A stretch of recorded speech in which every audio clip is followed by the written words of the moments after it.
petit jour. Ce qui m'inquiète là, c'est qu'il y a des lumières d'incendie là qui montent.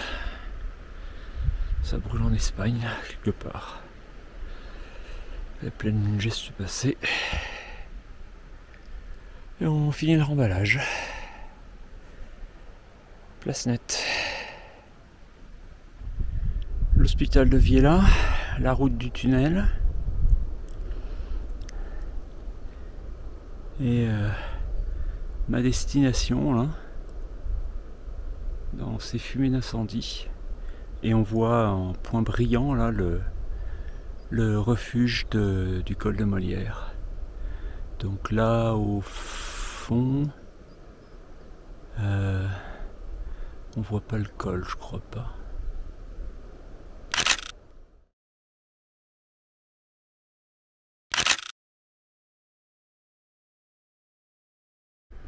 Si ce que je vois c'est bien le tuc de Molière, donc le col est sur sa droite, et donc il n'y a pas l'air d'avoir de névé au pied du col, ce qui serait cool.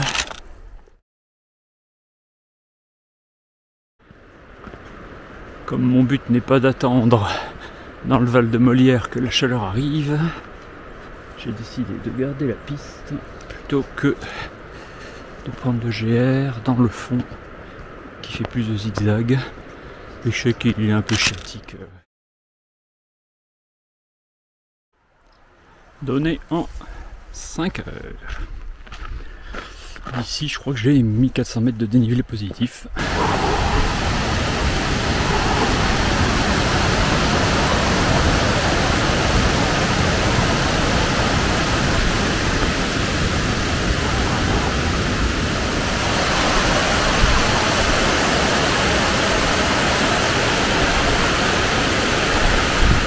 Montée interminable. Le refuge et le tuc de Molière.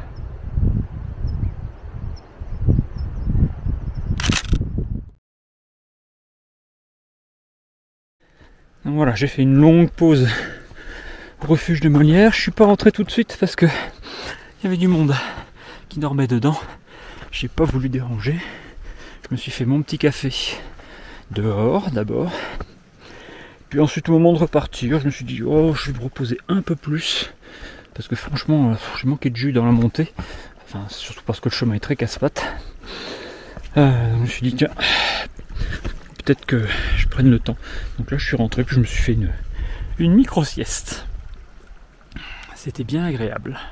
Voilà, donc là maintenant je vais attaquer la montée du col. Je prends un peu d'eau fraîche et c'est bon.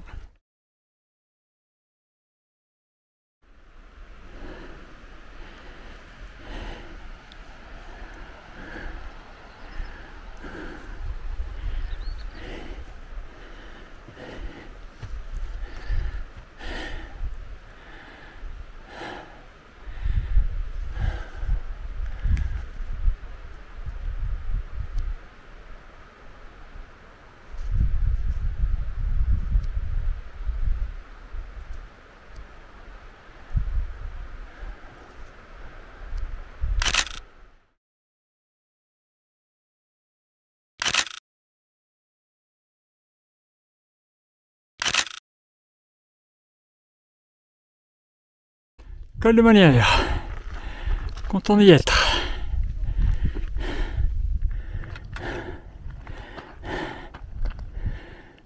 Plus qu'à monter au tuc, une bonne pause, un petit bisou à l'Agnetto, et je descendrai par là, tout chousse, puis à gauche. Voilà, tuc de Molière, 3010. On fera pas plus haut sur celui-là. Que ça fait plaisir de revenir ici. Waouh. Donc plus de névé là au pied du col, là c'est bon. Ça fait plus d'escalade, mais crampon piolet vraiment définitivement inutile. Et voici Agneto, seigneur des Pyrénées. Café. Allez, les dernières vues en repartant. Ah, je descends par là, les grandes dalles, ça va se faire tout seul. Et puis en plus avec le marquage du trail, ça va être super facile. Pour un petit coup de l'agneto. Et go pour le grand plongeon.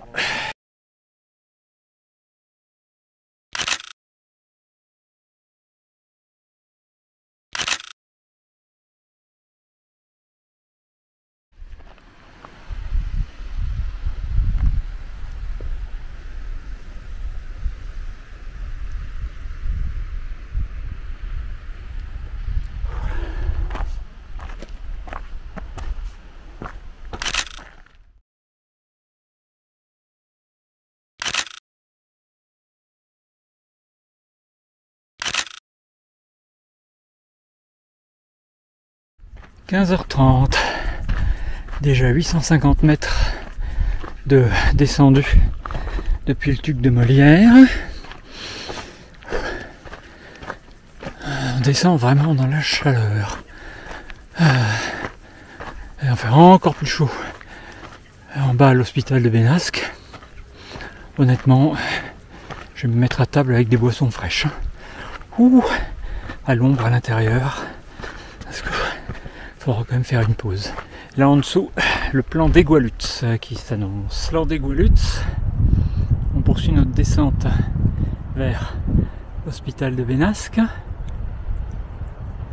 Et vous voyez que là-haut, eh bien, nous avons doublé l'Agneto.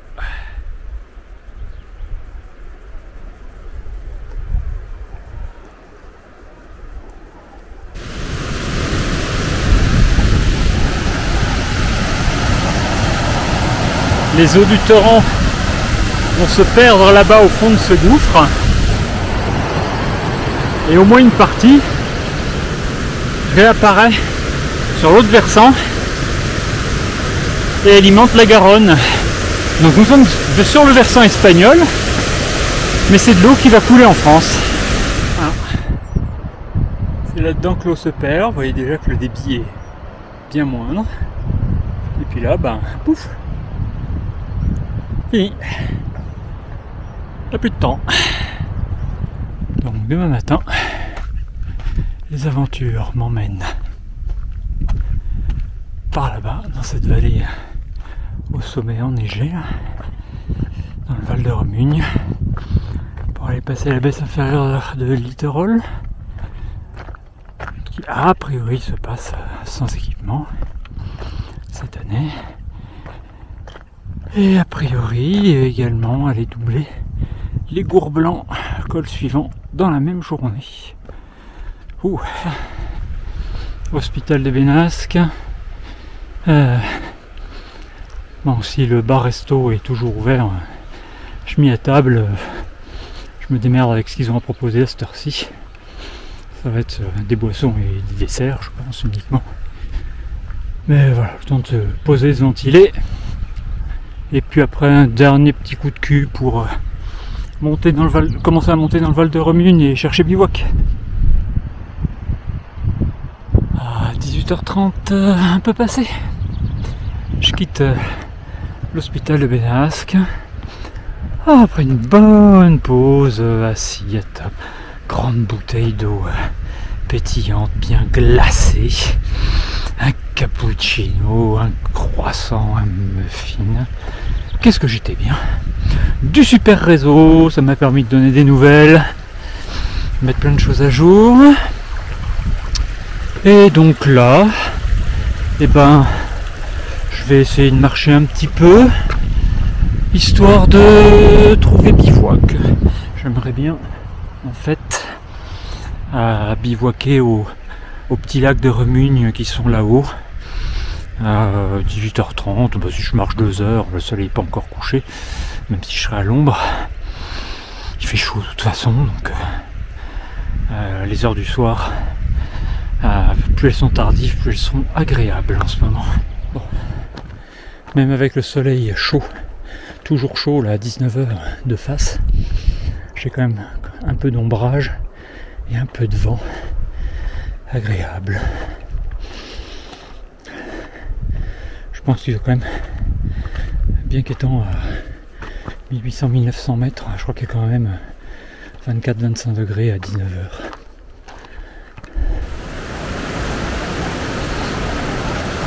Ah ben on retrouve une vraie passerelle. C'est complètement démoli il y a 4 ans. J'avais pas trouvé le passage.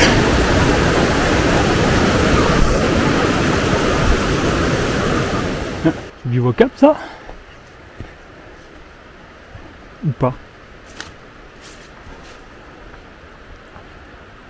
Ah ouais, un petit banc. Rigolo. Oui, de monter. Je vais arriver au lac dans une minute. Voici Libon de Remugne à contre-jour.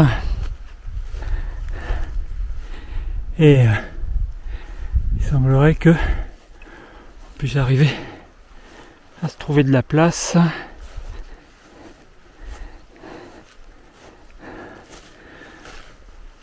Avec du soleil encore jusqu'à assez tard. Un petit vent. Ça, il faut s'y attendre.